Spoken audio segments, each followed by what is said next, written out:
Ready? Good morning, students. It's video number 4. Rashtramatha Jitau English School Chikli presented a video lecture for class 9th.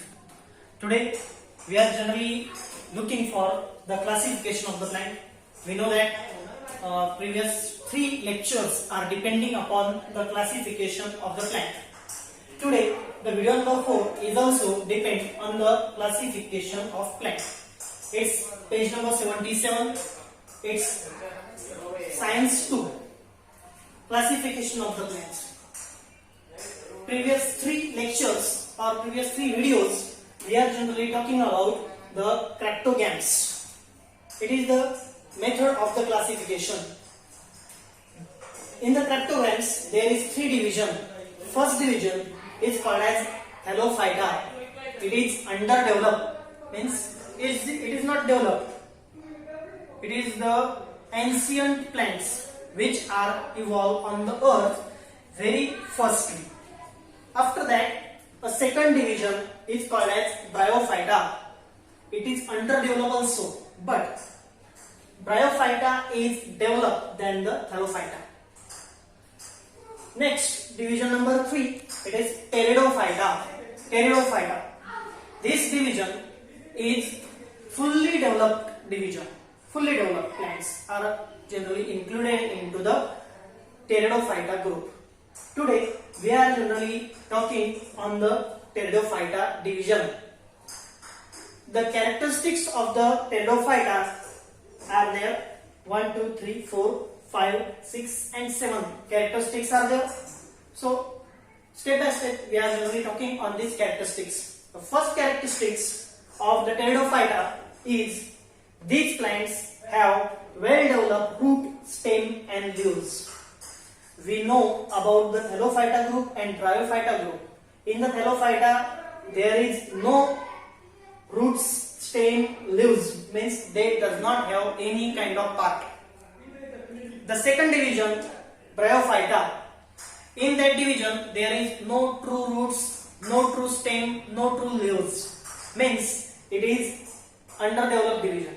But Pteridophyta division is fully developed division. In that division, we know that there is well-developed root, stem and leaves. Means well-developed body parts of the plant.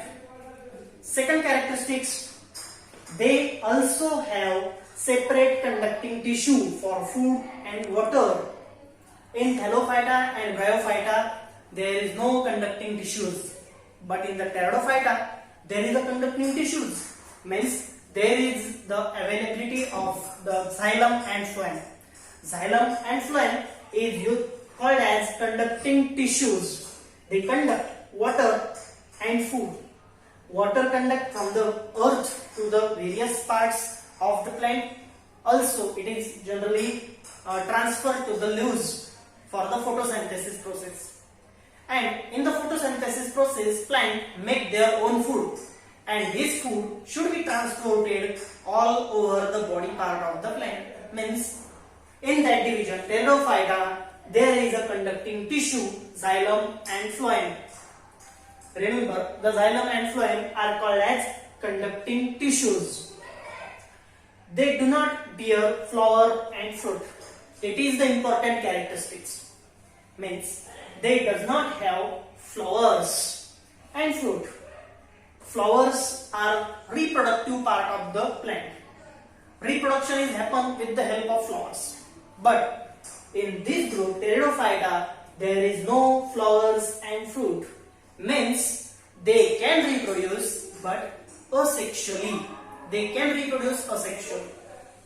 So it is the important characteristics. And remember that things, they do not have flowers and fruit. Another characteristics, they have well-developed conducting tissues. It is discussing in that point. They have well-developed conducting tissue. Means xylem and phloems are well-developed. They are not underdeveloped. They are well-developed. Fully developed conducting tissues are available in the Pteridophyta. So next characteristics related to the reproduction. So reproduction is the important characteristics of living things. They does not have flower and fruit, but they can reproduce. How can they reproduce? In that point, we can generally talking about that. So, they reproduce by spore formed along the back and posterior surface of their leaves. Means the Pteridophyta group is reproduced by the spore formation. The spores are generally happen on the formed on the back side of the leaves and front side of the leaves. Means they can reproduce by the leaves. If this is kind of a leaf, the spores are formed on the front side or the spores are formed on the back side. So spore formation is the process of reproduction in the Pteridophyta group. So they can reproduce by spore formation. Remember that point also. They can reproduce by spore formation.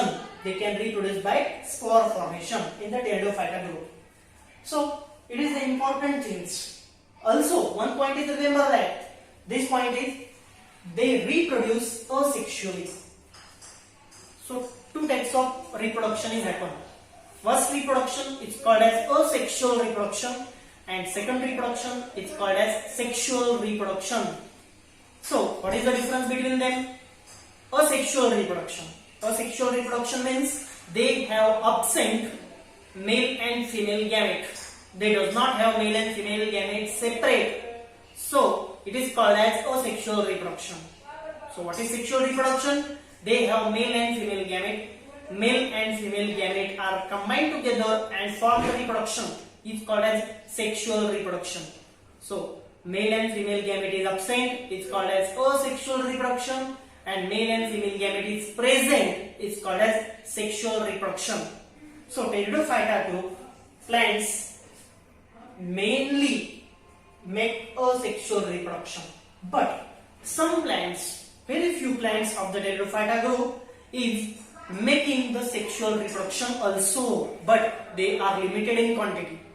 Many plants does not have sexual organs, so they can reproduce by the asexual reproduction method. So examples, fern like means they have fern, means they Pteridophyta groups are ornamental plant. Ornamental plant. They are using as a decorative plant. So some examples of the ornamental plant. Most important example of the ornamental plant is called as fern.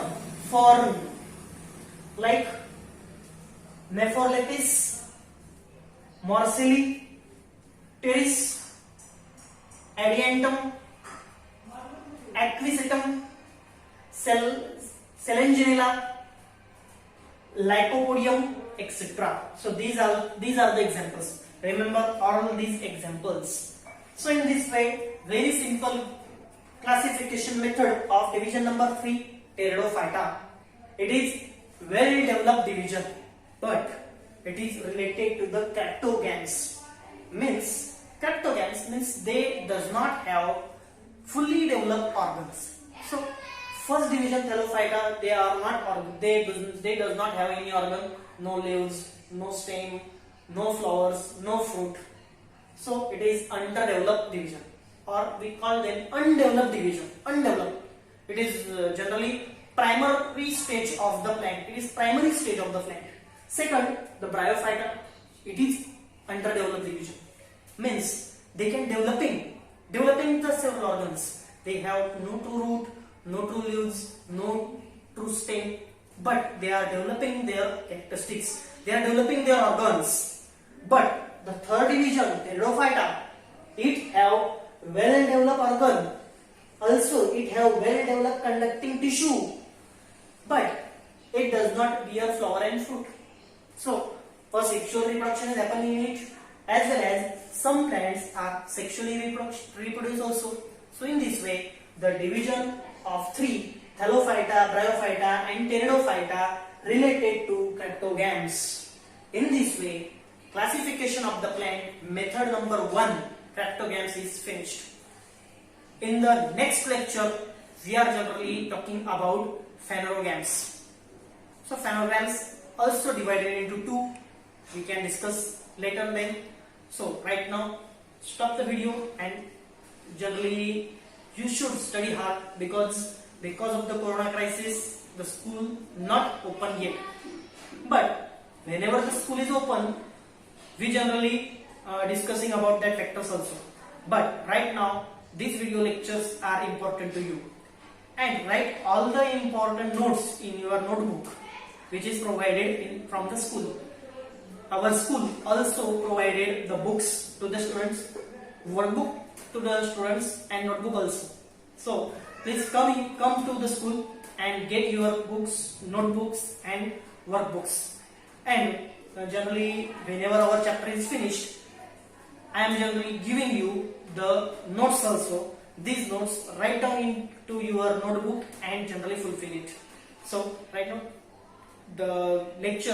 today's lecture is finished.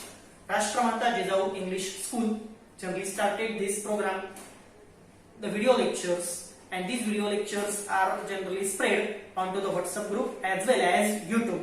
You can subscribe my channel. It is generally important to you.